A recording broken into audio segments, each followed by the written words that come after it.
Alô pessoal, bom dia, boa tarde, boa noite. Estamos dando início a mais um episódio do Parabolando Podcast. Hoje é o episódio número 4 da nossa série Identidade em Cristo e hoje nós vamos falar sobre a armadura invisível. Mais uma vez agradecemos aqui pela presença do pastor Salomão. Seja bem-vindo mais uma vez, sempre é bom estarmos juntos, né? Para falarmos da palavra do Senhor. E você também, o nosso web espectador, aí sempre presente. Muito obrigado por tudo que vocês têm feito, né? Prestigiado o canal. Você que já é inscrito, também agradeço a você também pelo seu joinha, pelo seu like. E de repente, se você ainda não é inscrito, está aí uma boa oportunidade para se inscrever no nosso canal. Estamos aí rumo aos 2.300 inscritos e com certeza, né, você faz parte dessa história e você é participante do crescimento do canal. Então, Parabolando Podcast, mais uma vez, iniciando aí o episódio de hoje, que nós vamos falar sobre a armadura. E é muito interessante essa armadura, não é não, pastor? Fala aí para nós. Exatamente, nós vamos falar sobre a armadura de Deus. Sim. Uma armadura como na nossa tela aí mostra, uma armadura que é invisível. Sim.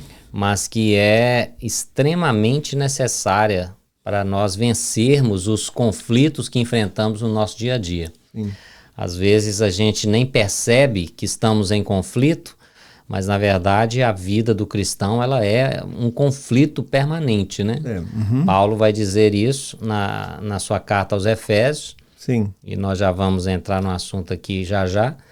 E ele vai dizer sobre uma batalha que existe no mundo espiritual. Exatamente. Não é contra sangue nem carne, né? Exato. Numa esfera que está acima de nós, né? Então está acontecendo uma batalha lá e isso afeta diretamente a nossa vida, né? Porque a Bíblia mostra exatamente isso. É porque tem dia que a gente está numa pressão assim, a gente fala, o que está acontecendo, né? É uma luta espiritual muito grande. Nós estamos falando a nível pessoal, conflito que nós temos, nós estamos falando a nível político, né? Que as coisas acontecem, enfim, tantas situações, problemas espirituais, né, incríveis, né, que acontecem em esferas que a gente não tem o mínimo controle. E se a gente não tiver com essa armadura, fala aí. Não vai vencer, né? A batalha só se ganha, o único jeito de vencer essa batalha é estando revestido, né, dessa armadura. Sim. E Paulo diz que essa armadura é a armadura de Deus, e a gente precisa vesti-la a cada dia. Colocar essa armadura, colocar cada peça da armadura, né? Sim. E aí então a gente pode se precaver contra as investidas do inimigo, as investidas do diabo. Eu trouxe aqui mais uma vez a nova versão transformadora, Sim. a NVT. Sim. E os versos 10 e 12 de Efésios capítulo 6, Sim. na NVT, ele diz assim: uma palavra final, Paulo, né, dizendo à igreja de Éfeso: sejam fortes no Senhor e em seu grande poder. Vistam toda a armadura de Deus, para que possam permanecer firmes contra as estratégias do diabo. Pois nós não lutamos contra inimigos de carne e sangue, mas contra governantes e autoridades do mundo invisível, contra grandes poderes neste mundo de trevas e contra espíritos malignos nas esferas celestiais. Uau, coisa que é forte, hein? Olha que coisa, né? Então, é interessante que Paulo, ele faz uma analogia, né? Um paralelo entre a nossa vida, a vida cristã e um exército, né? Ele compara a vida cristã a um exército que está em constante batalha e deve estar em constante prontidão também, né? Sim. Então, ele diz para nós aqui em Efésios que Deus nos deu todas as armas que nós precisamos para vencer o nosso adversário, que não é um adversário comum, semelhante a nós. Sim. É um adversário que está num outro patamar, né? Ele é um adversário que ele é espiritual. Então, esse adversário, ele está nas regiões celestes, né, que o texto diz. Sim. E por isso a gente só vence se tiver com a armadura de Deus, com a armadura que é o poder da palavra de Deus, com a armadura que é o poder que Jesus nos deu, né, para vencermos essas artimanhas do inimigo, para vencermos as artimanhas do diabo. E interessante que Paulo fala que para ser fortalecidos, e ele não, esse ser fortalecidos não é uma coisa que você faz pontualmente uma vez e você já está imune. Não é uma vacina que você toma, né? Não está imune aqui, né? Que está imune, né? Então, as vacinas de antigamente eram assim, né? Então, não é uma vacina, é algo que você precisa fazer todos os dias. Ou seja, é uma vida que você precisa levar em oração, em leitura da palavra, em comunhão com Deus, em busca da santidade. E aí, então, você vai sendo revestido, né, do poder de Deus. É um processo. Um processo. E aí, então, você vai vencendo e lembrando que não é, ainda que você faça isso todos os dias, é na força do Senhor que a gente vence. Amém. Sejam fortalecidos no Senhor e na força do seu poder. Muito então, bem. Paulo, ele realça isso, né? Ele enfatiza isso. Então, traduzindo aqui, coisas espirituais você se combate o quê? Com armas espirituais. Exatamente. Esse é E às vezes a gente tem uma ideia, né, de que às vezes as pessoas estão se opondo a nós, né? Sim. E muitas vezes a gente não para pensar um pouquinho por que essa pessoa está se opondo a nós? Por que nós temos conflitos interpessoais? Sim. O que está gerando isso? Sim. Se a gente parar um pouquinho e pensar, a gente vai ver que é a ação do inimigo provocando a contenda, provocando, né, a desavença entre as pessoas, a falta de concordância das pessoas. E isso é no casamento, isso é no trabalho, na escola, na igreja, né? Você vê tantos desentendimentos, tantos conflitos interpessoais, né? Sim. Existem empresas que existe um departamento só para tratar disso, né? Para tratar das relações interpessoais, né? É verdade. E então a gente vê como isso é realmente prejudicial. E por trás disso tá os dardos, né? Que Paulo fala, os dardos do inimigo, que tá então lançando a todo momento flechas inflamadas, né? Para quê? Para destruir as amizades, tirar a paz mesmo, para né? tirar a paz, para destruir os casamentos, para fazer todo tipo de estrago possível nas relações humanas, porque fazendo isso ele provoca o caos e diante do caos a gente não tem paz. Sem paz você não tem uma vida plena, você não tem uma vida abundante. Então é isso que ele faz, ele quer roubar a paz, né? Matar, roubar e destruir. Exatamente. Ele veio, né? Ele veio, quem diz? O inimigo, né? João 10:10, né? Jesus deixa bem claro, né? Que o inimigo, ele vem só para isso, para matar, roubar e destruir. E usando quem? Né? Usando pessoas. Ou a nós mesmos, né? Porque a gente sempre tenta deixar a responsabilidade com outros, mas que nós também não possamos ser usados para esse tipo de coisa. Temos o quê? Né? Discernimento do Espírito para ver o que está acontecendo naquele momento, que a nossa luta não é pessoal, né?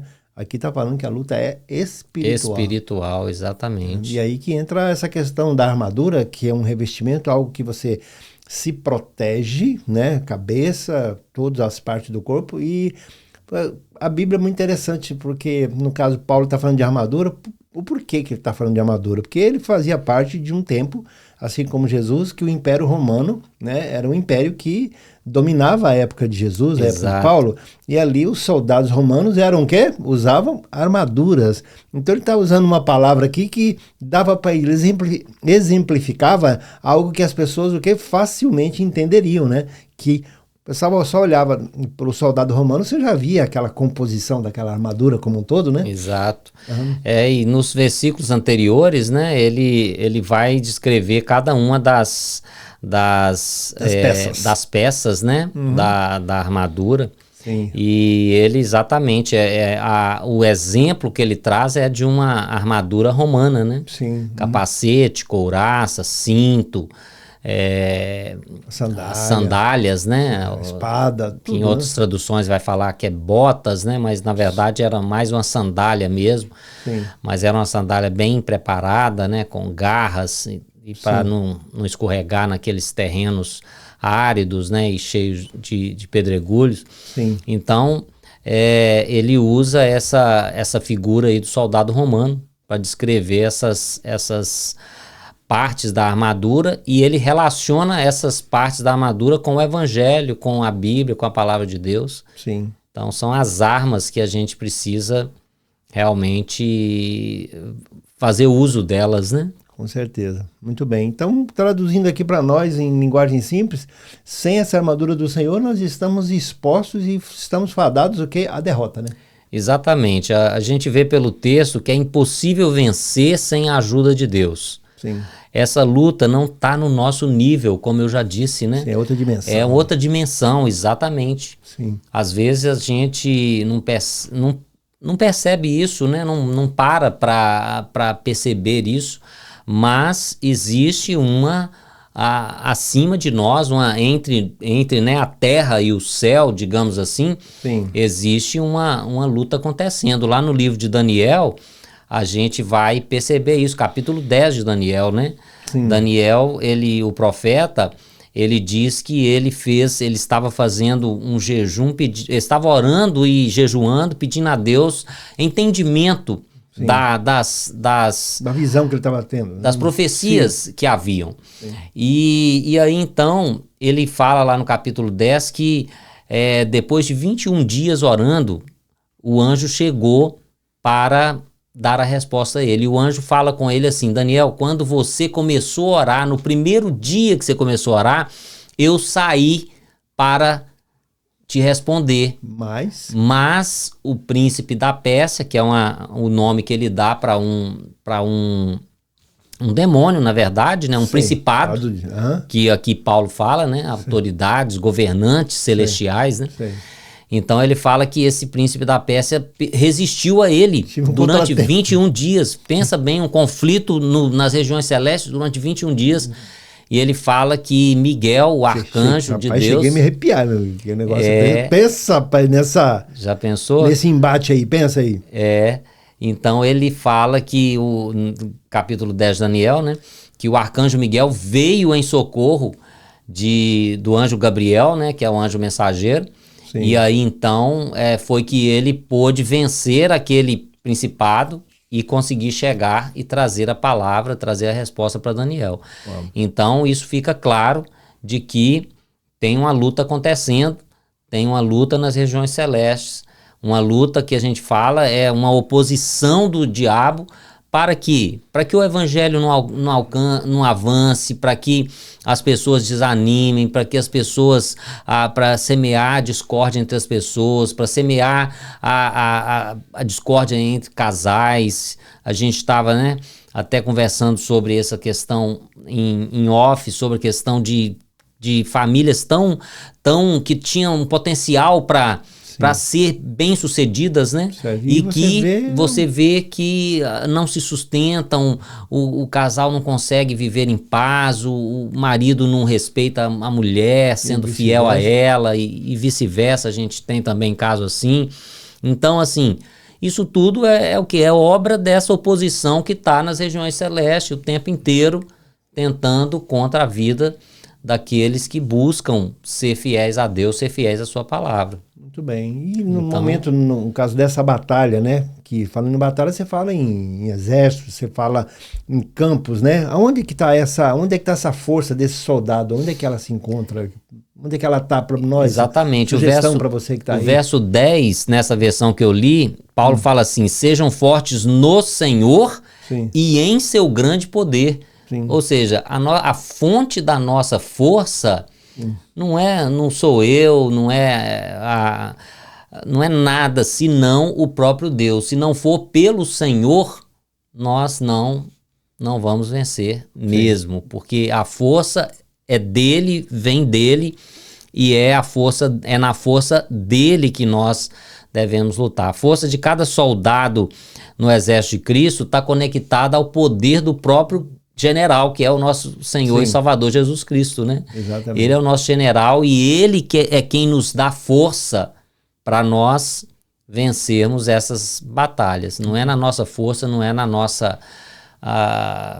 próprio braço, né? Porque de nós mesmos nós somos totalmente impotentes para isso, né? Exatamente. O profeta, me fugiu agora aqui a referência, mas Deus fala assim, num dos profetas, né? Não por força, nem por violência, mas pelo meu espírito, diz o Senhor. Zacarias, se não me falha a memória. E ele, então, pelo Espírito do Senhor, não é por força nem por violência que a gente vence essas batalhas, mas pelo Espírito de Deus, né? Ele que convence, ele que atua e é ele que nos dá a vitória, né? Muito bem. Então, no caso desse conflito, então, nós temos poderes das trevas que estão presentes nas religiões celestiais, mas de lá, porque, como diz outro, a chuva vem de cima, né? E essa batalha, ela está acontecendo no ar, nos ares, mas ela é o quê? Ela vem para esse campo terreno onde nós estamos aqui. Aí que acontece, Exato, né? a pressão é exercida aqui, né? Exatamente. Vem aquela ali, ó. É forte o negócio aí, né? Esse poder aí, mas é aí que entra a questão dessa realidade quando nós vivemos, mas aonde que o inimigo está nessa história, sabe? Mesmo ele sendo já vencido, mas ele tenta, né, se mostrar que ele seria mais poderoso e que a gente possa até se esquecer do Deus a quem nós servimos, tá? Dado tanta luta que tem, depois você fala, como é que você tá? Tô na luta, mas vem cá, você tá vencendo, tá perdendo, tá empatando, como é que tá? Tá 0-0?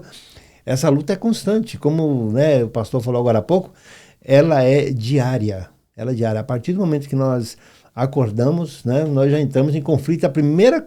O primeiro inimigo nosso que a gente se levanta de manhã é contra a gente mesmo. É que você olha, é a preguiça, é o desânimo, é a tristeza, a angústia, as contas, é a... Preocupação com a vida diária, né? Preocupação com os compromissos, com as responsabilidades, né? Sim. Então, tudo isso já é um peso em si, né? Sim. E ainda tem esse conflito com os poderes das trevas, né? E é interessante que Paulo fala que esses inimigos, eles não são ralé, Sei. não são subalternos. Sei. Ele fala que são principados e potestades, ou seja, são príncipes do reino deles, né? Do reino das trevas. Sim. A NVT que eu li aqui no início, ela fala que são governantes. Olha aí. Gente que foi... das regiões celestes. Que tem patente, né? Exatamente. Então a gente vê que na rebelião que houve do Satanás, ele levou consigo uma grande parte dos anjos de Deus. Sim. Então, não são inimigos fraquinhos. Não são desorganizados, né? Não são desorganizados. E a gente nunca deve subestimar o diabo e os seus demônios. Porque, inclusive, a própria Bíblia diz isso, né? Que nem mesmo o arcanjo Miguel proferiu. Daniel, está lá escrito em Daniel. Está lá escrito em Daniel, né? Nem mesmo o arcanjo Miguel, que é o anjo maior, pelo que a gente percebe, né? Nas escrituras, é o anjo que está na hierarquia celeste das mais altas. Sim. Nem mesmo ele proferiu juízo contra Não, está escrito o Satanás. Né, ele falou, o Senhor te repreenda. Uhum. Então... a gente precisa entender isso. Não são inimigos tolos nem fracos, não. Pelo contrário. Até fazendo um comentário, pastor, eu creio que com certeza o senhor tem algo a dizer sobre isso, sobre a questão de algumas pessoas, eu vou pisar na cabeça dele, eu vou fazer isso, eu vou fazer aquilo, né? Eu vou chutar ele, eu vou fazer aquilo. Enfim, fazendo várias situações em relação a esse tipo de colocação. Eu, pelo menos de mim, eu acho que isso não cabe, né? Porque quem pisou foi quem? Foi Jesus. Jesus. Né? Na cruz, e isso foi na cruz do Calvário, exatamente, né? Pisou lá, não foi andando na rua. Exato. Eu vou dar chute na cara de não sei de quem, vou fazer isso, algumas músicas até um pouco agressivas em relação a isso. Então aqui, né, é uma questão de autoridade, tanto que o próprio arcanjo Miguel não entrou por esse caminho. Exato. E é interessante quando a gente vê Marcos capítulo 5, né, Jesus expulsando o demônio, uma legião de demônios do Gadareno, daquele homem. A única coisa que Jesus fala, pergunta o nome dele, mas não no sentido de ficar dialogando com o diabo. Eu acredito que Jesus queria ali mostrar que eram realmente muitos 6 mil espíritos, em torno, uma legião, né? mais ou menos nesse número. Exatamente, eram muitos, era uma casta de demônios que estavam tomando posse daquele homem. Sim. Então, Jesus não proferiu nenhum juízo. Sim. E o próprio Satanás, ele ainda, que estava, os demônios que estavam naquele homem, Sim. ele fala com Jesus, né?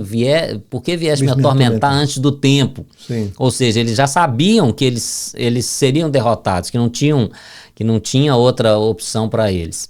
Mas Jesus não lança juízo, simplesmente autoriza que eles, ainda autoriza um pedido deles para irem para entrar nos porcos, né?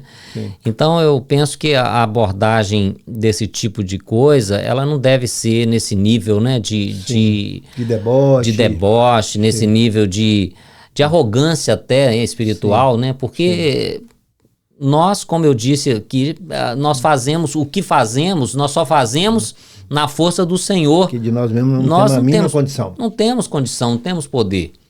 A força é do Senhor que age em nós, e é claro, o nome de Jesus, ele tem poder para expulsar qualquer demônio, porque ele já venceu todos eles, né? Na cruz do Calvário fala que ele tomou as chaves da morte e do inferno. Então a própria casa de Satanás, quem tem a chave é ele, né? É Jesus. Então o Satanás só age diante de uma autorização do próprio Deus, do próprio Cristo, né? Se Deus disser não, foi assim no caso de Jó, né? A gente não percebe lá no caso de Jó, o Satanás chegou falando com Deus, o Senhor cerca ele, por isso que ele é fiel. Não, você pode tocar nos bens dele. Então, Deus autorizou Satanás tocar nos bens de Jó. E depois autorizou tocar na saúde. Mas não autorizou o Satanás tirar a vida dele. Sim. Então, Deus é que põe limites à atuação do diabo. É Deus que faz isso, né? Então, a gente precisa entender isso e a gente precisa tratar com muita seriedade isso, né? Com certeza. Tem um livro chamado Porcos na Sala. Sim, Rebecca Brown. E que esse é Rebecca Brown, eu acho que é Frank alguma coisa. Sim. Mas, de qualquer modo, o autor ele diz o seguinte, que com relação às questões espirituais, com relação ao diabo, tem dois extremos, né? Ou as pessoas dão ênfase demais ao diabo, ou as pessoas não falam nada sobre ele. E ele gosta das duas coisas, né? Sim. Ele gosta tanto dos holofotes, quanto ele gosta que ninguém fale nada, porque aí ele pode trabalhar sossegado, né? Então a gente precisa ter a consciência dessa realidade espiritual que nós estamos vendo aqui no texto, e a gente precisa ter uma consciência também de que Deus nos capacita em Cristo para vencermos isso. E Jesus realmente já venceu na cruz todas as coisas, ele pagou um preço por nós, ele tomou as chaves da morte e do inferno, ele pagou a dívida que era contra nós. O diabo, ele é tratado na Bíblia como o acusador, né? Ele é o acusador dos filhos de Deus, ou seja, ele fica tentando te acusar ali para você se sentir culpado e para você pensar que não tem jeito para sua vida, para você pensar que não tem saída para sua vida. E, na verdade, Jesus, ele já é o oposto disso, ele é o advogado. Né? Se o diabo é o acusador, Jesus é o advogado. Então ele nos defende diante do Pai, diante de Deus, e ele pagou um preço por nós, né? Então o conflito ele é grande, é violento, mas nós podemos vencê-lo através de Jesus. Muito bem, então sem essa armadura a derrota é iminente, né? Paulo fala isso, né, no verso 11. Ele fala, vistam toda a armadura de Deus para que possam permanecer firmes contra as estratégias do diabo. Ou seja, a capacidade humana, as habilidades, os recursos dessa terra, como nós já dissemos, ela não adianta de nada nessa batalha, porque a luta está nas regiões celestes, né? Então, a gente precisa fazer o quê? A gente precisa orar, né? A oração é a chave, a arma maior que nós temos, né? Quando a igreja ora, o céu se move. E aí, então, as coisas acontecem. Eu gosto muito daquele texto lá de Apocalipse capítulo 8, se não me falha a memória, 15. Apocalipse 8, verso 15. Ele fala que João estava vendo no céu os anjos de Deus colhendo as orações dos santos em um cálice. Sim. E aí, então, quando esse cálice ele se enchia das orações dos santos na terra, o anjo derramou esse cálice na terra. Sim. E aí aconteceu trovões, terremotos e coisas assim sobrenaturais aconteceram na terra. Então, a gente percebe que as orações da igreja, elas fazem diferença, elas não ficam soltas sem uma resposta. Não. Elas são colhidas, né? E elas são colhidas e elas são respondidas. E quando a igreja ora, então, essa batalha que está acontecendo, ela, ainda que intensa, ela tem uma resposta. Ela tem uma resposta, os anjos de Deus vão vencendo e a resposta vai chegando a nós, assim como foi lá no caso de Daniel, no capítulo 10, né? Muito bem, então essa armadura, ela é completa, né? É da cabeça Exatamente, aos pés, capacete, né? A couraça, né? Sim. O cinto que mantinha todas as coisas, né, firmes, né? Sim. Uhum. Porque os dardos vão vir, né, pastor? Isso aí, você pode ficar tranquilo, né? No mundo tereis o quê? Aflições. Aflição. Exatamente. Então os dardos vão vir, as flechadas vão vir, as situações difíceis vão vir. Aí que entra a questão, as pessoas falam, mas isso pega, né? Falando em algumas coisas que as pessoas falam, esse trabalho que a pessoa fez, isso pega. Depende. Tá? Se você estiver desarmado, né? Se essa luta que é espiritual você está tentando vencer com o seu próprio braço, com a sua própria força, realmente você vai perder. Você pode ser atingido por esse tipo de situação. Se tiver com a armadura, né? Não tem pro diabo. Então a armadura de Deus. Mas como é que eu visto essa armadura? O pastor falou de um exemplo aqui, ó. Você veste o quê, essa armadura? Você veste a armadura de oração. Você veste a armadura da palavra, né? Que é a espada do Espírito, é o quê? Isso, a palavra no caso, de Deus. É a única parte dessa armadura que é de ataque. Exato, tá? É a Bíblia, né? A palavra de Deus. De ataque. Todas as outras são de defesa, são de proteção. Elas não têm uma ação, elas têm a ação o quê? De receber o impacto, seja na cabeça, no peito, né? No escudo, né? O escudo, né? Então, você tem tudo o quê? De defesa. Agora entra o quê? A espada do Espírito. A arma de ataque é a espada do Espírito, né? Que é a palavra de Deus. Muito bem. Então a vida cristã é um combate constante. Então, pastor, isso aí... Exato. A metáfora mais adequada, né? Algumas pessoas tratam a igreja de Cristo faz uma analogia com outras coisas, né? Sim. Mas a metáfora mais adequada para a igreja de Cristo é exatamente um exército, né? Sim. É um exército que está em guerra contra as hostes do mal. E Jesus, que é o nosso comandante, que é o nosso general, ele vai à frente desse exército. Ele não deixa esse exército desprotegido, não. Ele vai à frente, ele está junto. E aqueles que estão, então, guardados nele, esses dardos podem vir, esses ataques podem vir, que eles não vão surtir efeito, porque essas pessoas estão guardadas em Cristo, né? Muito bem. João capítulo 13, Jesus fala assim, as minhas ovelhas me conhecem e ninguém as arrebata da minha mão. Então, okay. Né? Olha que palavra fantástica, né? Aí que tá o ponto central da vitória nossa, independente de tudo que tem acontecido, das coisas que tem acontecido, está escrito, né, que esse revestimento, né, do Senhor, revestimento do Espírito Santo é que nos protege e nos guarda, por quê? Qual o maior medo de qualquer um? Qual é o maior desafio? É a morte, mas na cruz ele venceu. Então, se ele venceu a morte, ele é o pior inimigo, né? O pior inimigo do homem é a morte, mas na cruz foi vencida, né? Essa morte é aí que entra a vitória. O inimigo é terrível, no caso a morte, mas Jesus venceu essa batalha. No caso, venceu o quê? Por nós, porque de nós mesmos não temos a mínima condição. Mas na cruz, essa vitória chegou para nós, mesmo sendo impotentes, fracos, frágeis, mas ali na cruz ele conquistou isso, né, pastor? Dessa batalha. né? Exato. Então, assim, quem tem convicção de que Jesus é o Senhor da sua vida, pode ficar tranquilo. Sim. Ninguém pode arrebatar você das mãos de Jesus. Ninguém é maior do que Jesus. Jesus é maior do que qualquer poder do universo, né? Ele é o Filho de Deus que veio ao mundo para dar a vida por nós.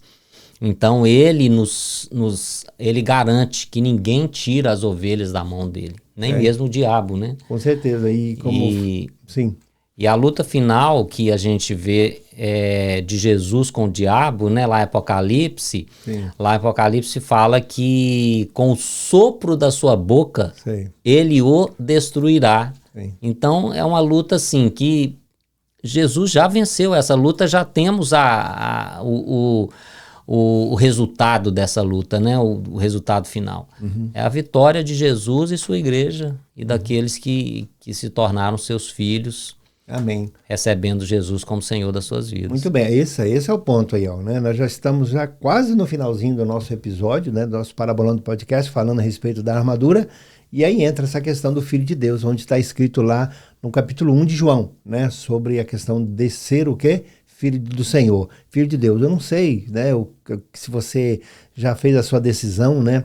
De reconhecer, né? Que Jesus é aquele. Jesus é o único caminho que pode levar ao Senhor. Ele diz, eu sou o único caminho. O caminho, a verdade e a vida. Ninguém vai ao Pai se não for por mim, tá?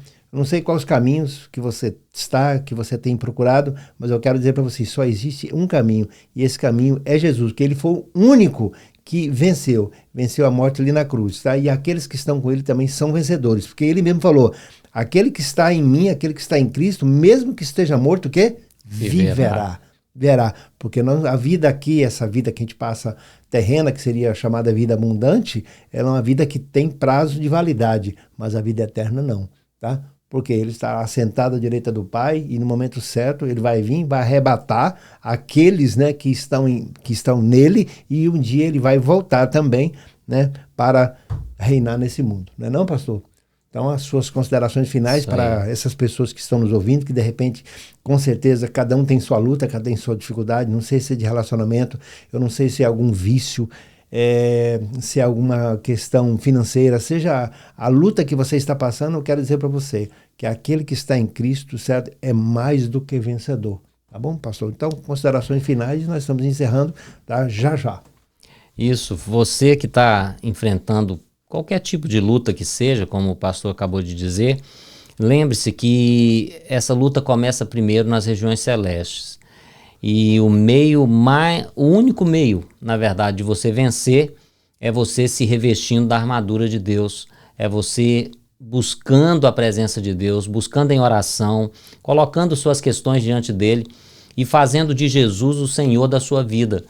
Assim você vai estar revestido dessa armadura e nada que o inimigo tente contra você vai prosperar, porque a palavra diz que a gente fica guardado pelo nosso Deus, guardado pelo nosso Senhor e Salvador Jesus Cristo. Então faça de Jesus o Senhor da sua vida, receba Jesus como Senhor da sua vida e busque na palavra dele o revestimento para a sua vida, para você enfrentar as suas questões do seu dia a dia.